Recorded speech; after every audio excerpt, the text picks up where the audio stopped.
Kaj pomeni za kliniko Golnik aparat za merjenje ogljikovega monoksida v izdihanem zraku? Torej, ta aparat rabi vsaka služba, vsaka dejavnost, ki se ukvarja s pomočjo pri opuščanju kajenja, ker z njim lahko zmerimo, koliko ima kadilec ogljikovega monoksida in posredno s tem lahko sklepamo na nivo zasvojenosti z nikotinom.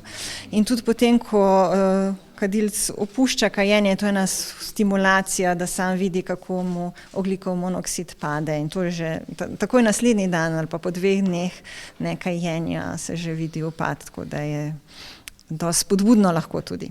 Je to za vas nova pridobitev ali ste vi mogoče ta aparat že nekako imeli, pa ga je našel zob časa, pa imate sedaj novega? Ne, to je povsem prvič, da imamo aparat za merjenje ogljikovega monoksida. Imeli smo ga kdaj v sklopu kakšnih raziskovalnih aktivnosti, če se je kakšna študija pri nas dogajala, ker v študijah so tudi preverjali kadilski status, nismo ga pa imeli za redno delo, ja. In kako pomagate tistim, ki se odločajo, da od odvajanja kajenja, koliko časa naj traja ta terapija?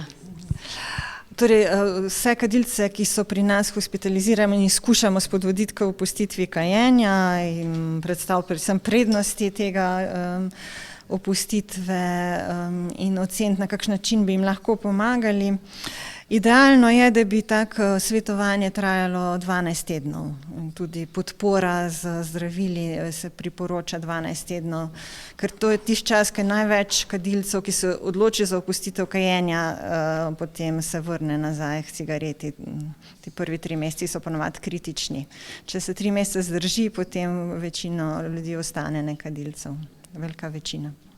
In koliko je takih, ki potem pridejo k vam nazaj in so ponovno začeli kaditi, da ne zdržijo brez cigarete?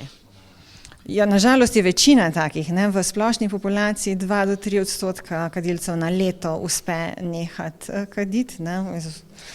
Da se sami do tega pripravijo. Že z neko intenzivno podporo, ki vključuje tako vedenjsko-kognitivno svetovanje in zdravila, se lahko pride tam nekje na 35% kadilcev, ki nehajo kaditi, kar je dramatično boljše, vsekakor pa niso to vsi.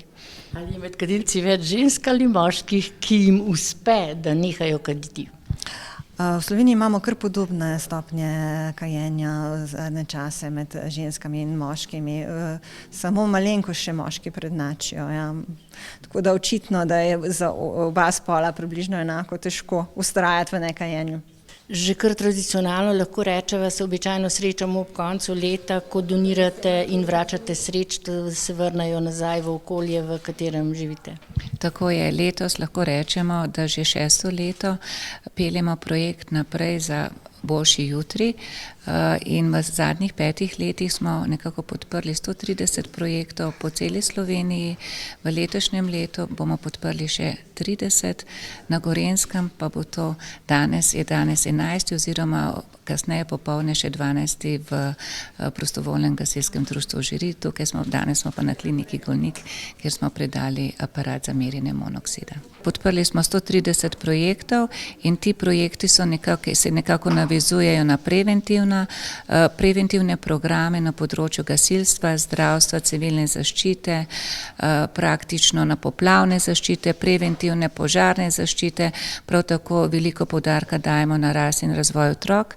Danes pa smo nekako podprli projekt, ki je, kot je že gospa doktor povedala, začetek mogoče boljšega in večjega osveščanja tudi hospitaliziranih bolnikov pri opuščanju kajenja. Namreč podprli smo projekt pravzaprav zaradi tega, ker je preventivnega značaja in ker ugotavljamo, da je ta sekundarna preventiva tudi ena izmed najbolj učinkovitejših. Namreč, ko zboliš, potem lažje nekako se odrečeš tudi kajenju in posledično je ta rezultat, kot je bilo že povedano in smo danes slišali, lahko 50% pri opuščanju kajenja. Zato menimo, da z sredstvi, ki jih namenjamo kliniki Golnik za nadomestno terapijo in pa za nakup aparata za merjenje monoksida v zraku, bomo prispevali k boljši preventivi, k opuščanju kajenja in čim več nekadilcev v prihodnosti.